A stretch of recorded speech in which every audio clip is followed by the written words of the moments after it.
Hello, thank you so much for sliding through DarkSide family and tuning in to Intimate Conversations with LaDios. Today is our second segment and we have special guest Lorenzo Darden. Hey, how's it going? Welcome, welcome. Lorenzo, he is from Atlanta, is that right? Yeah. And you came here, well, no, I'm sorry, Georgia, because you didn't say Atlanta. You're from Georgia. Yeah. You came here from Georgia to Colorado. Mm-hmm. He's an actor. He's a model. He's a husband. He's a son. He's a brother. Am I missing anything? Grandfather. I'm a grandfather. Oh, so, you're well, congratulations. Yes, Girl, thank boy? you.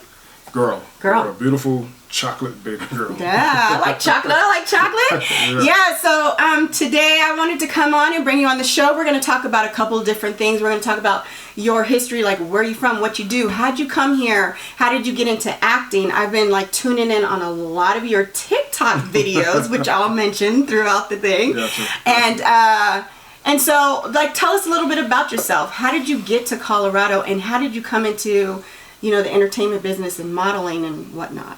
I mean, well, like you said, I'm from Georgia. Mm-hmm. You know, I've been in Georgia all my life and wanted to do something different. You know, wanted to start fresh. And Colorado, you know, I visited Colorado before, and I was like, you know, Colorado's a nice place. And yeah. I was like, you know, give Colorado a shot. And, you know, when I came to Colorado, I was like, you know, I'm going to take this time to, like, really focus on me and, Mm-hmm. you know, what I want to do and, you know, just kind of, you know, build myself and my career as an actor and, Mm-hmm. you know, things of that nature. So when I came here, I was like, you know, that was going to be the, one of the first things that I did was just kind of, you know, see what I can do on the acting side. And, Yeah. and when I made it happen, I was like, yes, this is kind of what I knew this is what I needed to do to, you know, to get my start. So Mm-hmm. once all that happened, you know, it just kind of took off from there, and you know, the rest is history, as they say. So that's interesting. You came from Georgia to Colorado because isn't like Georgia like a big hub, like especially Atlanta, for, you know, actors and, you know, versus Colorado, we're in the Midwest, Right. which is a lot of beautiful talent, which is why I want you on the show. Right. So what made you choose here when it's so like so many more opportunities? I mean, we have New York, California, and of course Atlanta is like the new Hollywood, Southern Right. Hollywood. What's Right. up with that? Well, you know, it was more so of a personal move for me, not necessarily professional. Okay. You know, because as I said, I've been in, you know, Georgia all my life, and you know, my thing was I wanted to, you know, do something that I felt was gonna help, you know, build myself as a man and as a person, and I wanted to make sure that I did what I felt was best for me. Okay. And the move to Colorado was that move. Okay. And yeah, Atlanta during that time, it wasn't. I mean, it was getting there, But it wasn't as... but it wasn't as big Yeah. as it is now. So it's like, you know, I was like, okay, I mean, yeah, I can try it, but at the same time, would I really be fulfilled? Yeah. You know, would I really be satisfied with moving to Atlanta? So I was like, you know what? No, let me just do what I feel would be the right move for me. So are you a full-time actor with a full-time job, or are you have a full-time job and you do acting on the side? Right now, Yeah. I work full-time, acting on the side. I want it to be full-time. Wanted past tense, or you want to? I want to. Okay, he wants to. Acting has always been my my passion since I was a kid. So my dream is to, you know, be an actor. You know, and I'm not gonna stop until I get there. Yeah. You know, but at the end of the day, yeah, I need to work. I got a family. Yeah. You know what I'm saying? Got to make sure bills are taken care of and stuff like that. But you know, definitely, I want that to be my full-time job. So. Now, I don't know if it was this year or last year. You had like a commercial come out, like a chef. Was that last year or this year? It was. I think it was 2 years ago. Yeah, but I guess, you know, but it was like a big deal, right? It that was really a big deal. Was that a regional or a national? Regional, but then I got an email from my talent agency that it had went to National? like, Nice. and I was like, really? Yeah. And what was crazy is everybody saw the commercial except me. Like I did. The first time I seen it was during the Super Bowl. I think it was Right. Okay. Eagles, and I forgot what year the Eagles played, whoever they played, but they won that. But that was the first time I seen it, and I was like, wow, everyone is seeing this commercial like everywhere, and I was like, that was huge for me. You know what I'm saying? Because that was like my first time like ever on TV in that. Yeah. You know what I'm saying? And I was like, yeah, that was pretty big. So yeah, that was a proud moment for me. Nice. And have you done anything recently? Like, is your goal to go to TV or go to movies or do it all? Do you do plays? Do it all. I want to do it all. The recent project, of course, got pushed back due to the pandemic. Oh, tell me about that. So it's a movie called Jewels Thieves. Okay. Don't want to give too much information about it, but we were in the middle of production, and we were getting everything going, but then of course COVID happened, so we had to kind of pull back. But hopefully we will be getting back to filming pretty soon with that. So just waiting on that to happen, and but in the meantime still trying to keep the acting going with the TikTok and everything. Yeah. Like that, so. Yeah, I think everybody's been making videos. Of course, I started the podcast. But you also, before I go into our next segment of the show, you also do modeling as well. Does your agent, because you're with, well, we won't say the agency, but... Yes, But so, your agent promote you, because we used to be on the same agent. So right. So so we there were quite a few jobs where I would do modeling. Like I remember the first one I remember doing was for Lighting Cool. That was a somewhat of a modeling type deal. But outside of that though, yes, modeling is what I do. I'm not gonna say I prefer that over acting though. Yeah, it's a little easier, huh? It's easier, because all you gotta do is just show up, stand there, just pose. You did some great. I've seen some great shots of you, great shots. And so, and swinging back, because of COVID, I've started seeing you put out these massive videos. I always wonder, does your wife help you with that? No, I wanted to, but no. That's pretty much mostly all me. Even the women's voices, is that you? Yeah. So I mean, there's like a lot of TikTok, voiceovers, that for me it's just all about bringing out the character. You know what I'm saying? Just putting my own twist on it and things of that nature. So yeah, it's like if I get an idea when I hear it, I'm like, I gotta do that one. So, did you just randomly come? Yeah, they just randomly come. I mean, it's and that's I thank God that's one of the gifts that I have is being that I'm just creative like that. If I get an idea, I'm like, I gotta go with it. So that's so it's like with TikTok, it's like I can't help but just if I got an idea, I just gotta go with it. I haven't got there yet, but you should try it. It's definitely fun. I plan to. Dealing with Mr. King. Oh my God! If we got some of the stuff that we have on behind the scenes, oh my God! Has any of your TikTok videos went viral? It has. Yeah. As a matter of fact, the one that I think went viral was the one Dwayne Wade posted. Wow. Dwayne Wade, out there. Yeah, so and this was during the incident what happened with George Floyd. Gotcha. Because of course that was like I think that really impacted a lot of people, especially black men, because we look at that sort of thing and we're like, could that be me?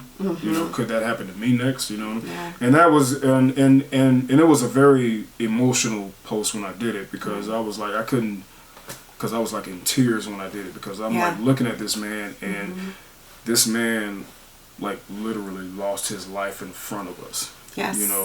And calling out his mother. That's that. You know what? That's what itself. That's like, what touched me. Like he's calling out his 40-something year-old grown man calling out his mother. Yeah. And it's a heavy thing. And then in the way that he died, like this, I really don't even want to call him a police officer. I just want to call him a murderer. His, with his knee in the back of this man's neck for that amount of time, just casually with his hands in his pocket, and everyone just standing around not doing anything. I'm like, yeah, that's what I fear the most. That is something that even in the back of my head, I honestly had to ask myself, if I was there, would I have done something? Right. And I think everybody has had that question. Versus, I had that question. Like, would I have done something? Right. And if it was your child, you would have done something. But would you have done something? And I struggle with that every day. And the scariest part is it still shows that as Black Americans, we're still instilled by fear with white supremacy. Right. And it's not because it's the cops. Because wrong is wrong and right is right. Right. And people always say there's no right and wrong, and I believe that to a certain extent, but there's cause and effect, and just something that's just not healthy and unhealthy. But that all came also with COVID, as we talked about COVID. COVID's been a big thing going on where people, you're stuck and isolated, we had the shutdown, right. And a lot of people started experiencing, anxiety, symptoms of depression, right. Right.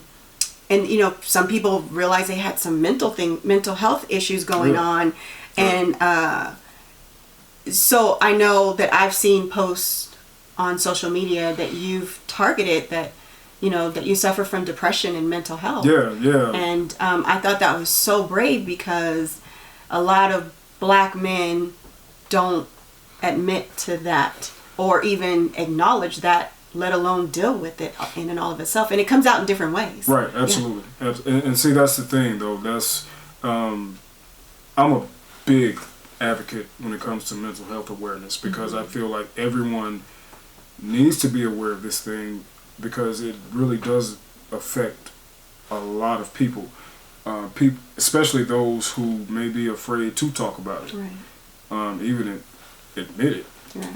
And as a Black man, I really try to be, that voice for those Black men who may be afraid to talk about it, because of course with this, this stigma that's been placed on Black men that depicts the only emotion that we're allowed to show is how tough we are. Yep.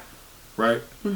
Like, we can't show any other type of emotion, because it's a sign of weakness if we say, hey, I'm hurting, I'm sad, I'm bothered by this, and I'm like, dude, you may be a man, but you're still human. Yes. And you have human emotions. Yes. And if something happens to you that may like, if someone dies in your family, are you not going to cry?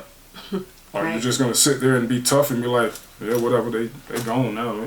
No, you're not. Because I promise you, if it was someone like your mother, chances are you're not going to just be tough. Right. You're not going to sit there and act as if that doesn't bother you.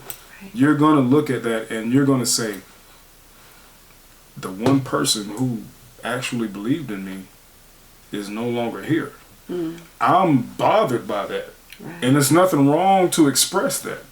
So, yeah, absolutely. I use social media to talk about that, because I want, to, encourage and, challenge Black men to not be afraid to express that, and not be afraid to open up and admit that they do struggle. Because at the end of the day, I really do believe that there's a lot of Black men who suffers in silence. Yes. Because they don't know how to talk about it, or they wasn't taught how to process their emotional experiences. Yeah. Let me ask you this: were you officially diagnosed, or did you self-diagnose, or how did you come about to know that you became that you suffer from depression? And did you ever have any signs earlier as a child?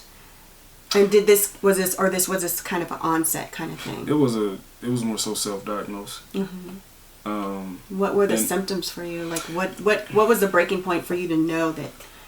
I would say in my early mid-20s, I would just be sitting at home and I would just break out and I would just cry. right? I would think about stuff like what happened during my childhood. You know, I would think about the abuse. You know, was it verbal or emotional or all of the above? All of it. All was of this it. from family? Family. Like mother, father? Father mostly. Was he really hard on you? My father was a very angry individual. And anytime that, like, if something didn't go right with whatever he had going on, he would come home and take it out, you know, on us.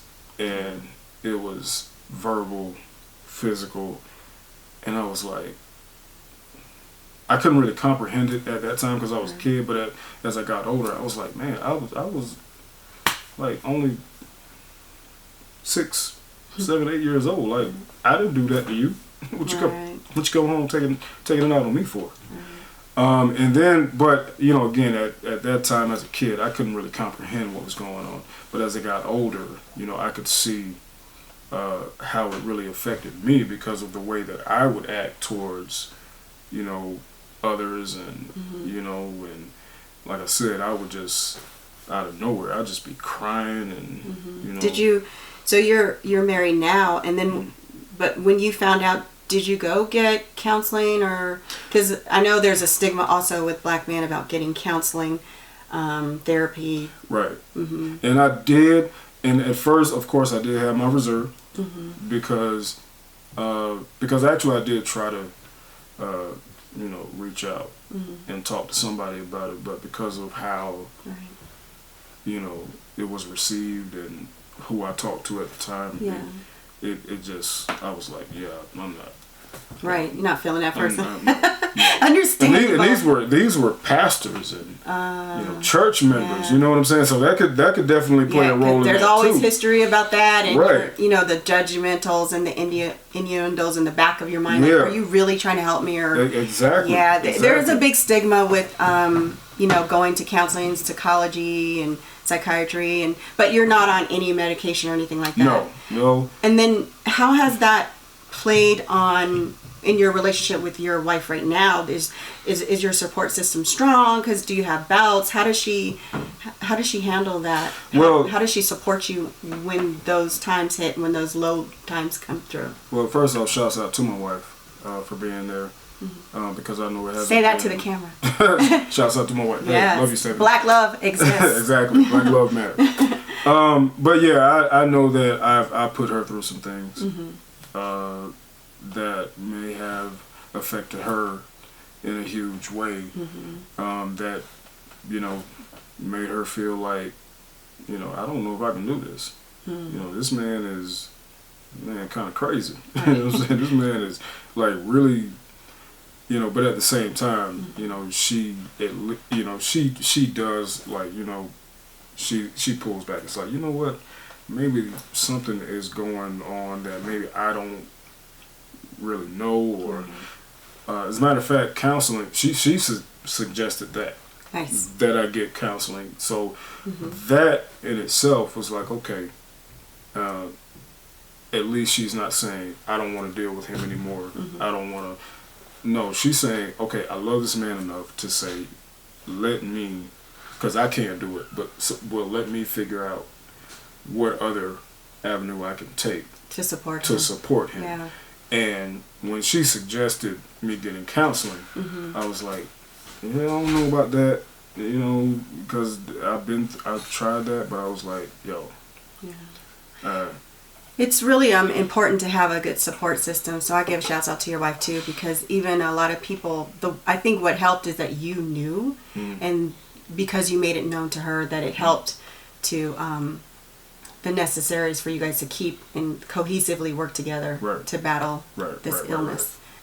So that's important. Yeah, I always think of Kanye and Kim Kardashian, and it's even more bigger because it's he's all out there. But Kanye, prayers for you, brother. But yeah, I did wanted to bring you on here to share that, because it's really important that we know that we're not suffering in silence.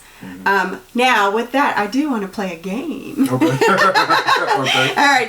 So I'm going to ask you 10 questions. These are just facts for intimate conversations for you to get to know who Lorenzo is. All right. Okay.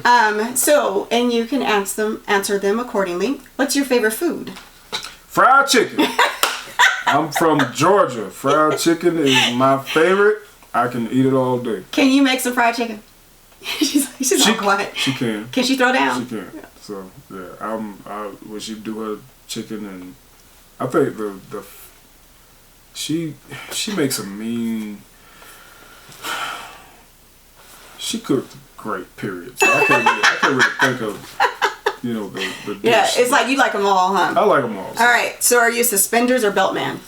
Belt. I don't think I've ever worn suspenders. I see my granddad do it. I was like, yeah, I would never do that. That's an old school thing. That's old school. Like 2030s, era kind of thing. I've seen my granddad wear them, and his pants like be way up here. So it's like, yeah, I'm not gonna do that. Yeah. What's a guilty pleasure of yours? One guilty pleasure.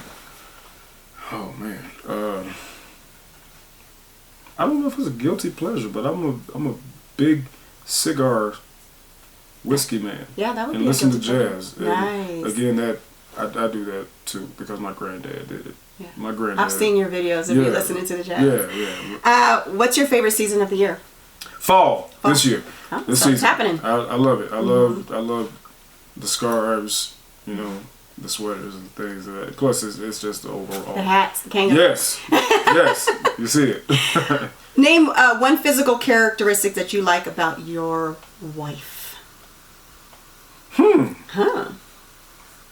I'm gonna keep it peachy. Yeah, keep it peachy. Her eyes. I love her eyes. Yeah. They're very,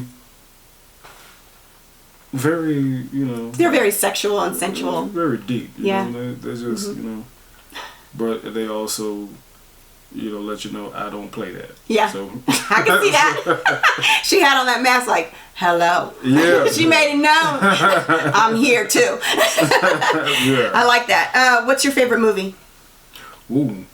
I would have to say Antoine Fisher. Okay, that's a good one. That's classic. Yes, absolutely. That would be considered classic in our era right now. It's very classic. Yeah, absolutely. I was doing a kickboxing class, and they were like, we're going to do some old school stuff, and the teacher was about our age, and they were like, think of some old school rap that you like, and they were like, Tupac. We were like, that ain't old school. Name one of your favorite actors or actresses. Denzel Washington. Hey, shouts out Denzel. That is my all-time favorite actor, period. I can't think of anyone else after that. What is your pet peeve? Disrespect. I can't stand it. I mean, it's something about it that just kind of, I don't know, just, something on the inside just kind of make you just like, oh! Yeah. Yeah, disrespect. I can't stand it. I can feel you on that. Yeah. I can feel you on that. One thing you cannot live without. My wife. I can't live without my wife. I mean, like I said, you have to have that support system. Whenever you are going through something, especially a black man who deals with depression and anxiety, you have to have that support system. So yeah, my wife. I feel like that. I always tell Mr. King, I said, I don't know if I could breathe without you. I'm a breathe. I'm sorry, I'm a breathe. I was like, he's my second heartbeat. Do you think men should get manicures? Yeah. All right. Pedicures too. Oh, okay. Please don't go to bed, fellas, with your feet crusted and cutting your sheets with your long toenails. Don't do that. I'm saying. I mean, don't do that. All right, so now we're gonna go into the game phase. This is multiple choice, and some of them were just straight answers. That wasn't the game? No, this was just getting to know you, Lorenzo. This is the actual game. Okay. That was a prelude to the game. Gotcha. Okay. So, what fruit is Georgia known for? Peach. Okay. What are these symptoms commonly known for? Feeling nervous, restless, or tense, panic, or doom, increased heart rate, hyperventilation. A. Depression. B. Excitement. C. Anxiety. Trump ain't on there. We gonna bleep that. I'm gonna say anxiety. Okay, great. All right, so I forgot to say, when you play the game, you'll get to pick a prize. Oh, wow. Okay. But you got to get 70%, which means you got to get 7 out of 10 because there are 10 questions. All right. So far you got 2. Okay. Keep track, Mr. King. All right. Who was the star in Django? A. Denzel Washington. B. Jamie Foxx. C. Michael B. Jordan. Jamie Foxx. All right. 4. What is Colorado known for? Mountains. Yeah! He said weed. I should have made it stuck. Okay. I'm saying. I mean, everybody coming to Colorado. They are not from the right mountains, now. Okay. So, where did Tyler Perry build his new studio? A. Fort McPherson. B. Fort Benning. C. Fort Stewart. Wow. It can't be Fort Stewart. That's like Savannah area. Uh-huh. Fort Benning. I think that's Augusta. Mm-hmm. So the second one. It's A. Fort McPherson. B. Fort Benning. Or C. Fort Stewart. It's A. Okay. Gotcha. All right. 6. Evidence of black and depression suggests a prevalence of, and I'm going to give you a range of percentages. Okay. A. 5 to 10%. B. 15 to 25%. C. 3 to 10%. So they're saying that there's an evidence of evidence in black Americans, black men in particular, and depression suggests a prevalence of 5 to 10% A, B 15 to 25%, or C 3 to 10%. C. It's A. 5 It's to A? 10. Yes, 5 to 10. We gotta work on that. Yeah. So far he has 5 right. You got to get 2 more to get a gift. 2 more. I need 2 more. What was Jay-Z's 13th album titled? A. The Blueprint. B. 4.44. C. American Gangster. American Gangster. It's B. What, really? Yes. That was you know his what? 13th album. You know what? I did buy the album, but Come on, I want you to get a gift. Okay, so he missed 2, right, Mr. King? 2. He still should be good. Yeah, you got 2 more. You got to get these last 2 right. It's Jay-Z. Dang. Love Jay-Z. Which American entertainer has made known they suffer from depression? A. Mariah Carey. B. Kanye West. C. Jennifer Lewis. D. All of the above. All of the above. Yes, correct. Okay, 9. What is the longest street in Colorado? A. Alameda. B. Colfax. C. Albrook. Colfax. Yes! It's 26.5 miles. All right, number 10. What is the name of your TikTok video with this quote? Nah, I said you look like a nice little hoe or something. A. How conversations with my son be. B. Y'all ain't on the same page. C. There is more important things to worry about. We're not on the same page. Yes. I watched that last night and I was cracking up. Y'all, I don't know nothing. What did you say? I don't know nothing what wholesome mean. I was like, I wouldn't even wholesome. That was great. That was great. Oh, thank you so much, Lorenzo, for coming on to sharing a piece of yourself with Intimate Conversations. I want you to choose a gift. This would have been your gift if you didn't, but choose a gift. There's some fun stuff here. I don't know what's in there. And there's some goofy gifts. So the thing is, once you choose, you got to open it up and tell us what it is. So pick one. So let's just go with this one. All right, let's see what you got. See what we got. Dum dum dum dum dum dum dum dum. I have a Netflix gift card. Yes. Yay! Okay, and then and then there's the activation. So he got a Netflix. Hold it up. Hey. Netflix gift card. Hey. Yes, that's a thank you so much. Yes. All right. So in the meantime, in between time, tell us where our audience, our viewers, can get where your social media is. I'm all on social media. Facebook, Twitter, TikTok, of course. Snapchat. Hey, look me up. Please. Lorenzo James Darden. Whatever social media, please follow me. And it'll be also in the description as well. And also, let's give out a shout out. You got a shout out to any black and brown business? One of them. Well, first and foremost, I want to shout out my wife. She has a home health care business called Heavily Home Health. So please look her up. Also, where can you find her? Where can we find? She's on Facebook as well. Okay, and I'll have that in the details. Yes, we'll have that. She has a website as well. Yes. Heavenly Home Health. Yes. That is the website, so please look that up. Look that up. Also, I want to shout out. My God, I had it in my head. You know what? All the black businesses all over the world, please support that. Yeah. There was one that I wanted to shout out. Brian Nesbitt. I want to shout him out because he has his own business as well. He does photography. He's the one that who's doing the movie that we were going to be doing. Nice. And we should be doing that pretty soon. So please support Brian Nesbitt as well. And what is that restaurant we went to? Was it Welton Cafe? Welton Street Cafe? They're right up the street. Jesus yeah, we know Christ. Welton is old school. Please support them. Yes. I had some pork chops from them. Smothered pork chops. Oh my God. I didn't even know. Oh yeah, I love Welton The Street. Kool-Aid. I ain't had Kool-Aid since I came from Georgia, so please support them. Please, let's keep the black businesses going. So now we have Heavenly Home Health. Heavenly Home Health. Welton Street Cafe. And Brian Nesbitt, his website is newwaveproductions.net. And it'll all be down in the descriptions below. Yes. And with that, we also want to give out, what are your words of wisdom for our viewers as well? You know what? My words of wisdoms is do you. They'll figure it out later. As simple as that. Simple as that. Yeah. Well, thank you so much for joining us on Intimate Conversations with LaDios. Thank you so much, Lorenzo. Thank you for having me.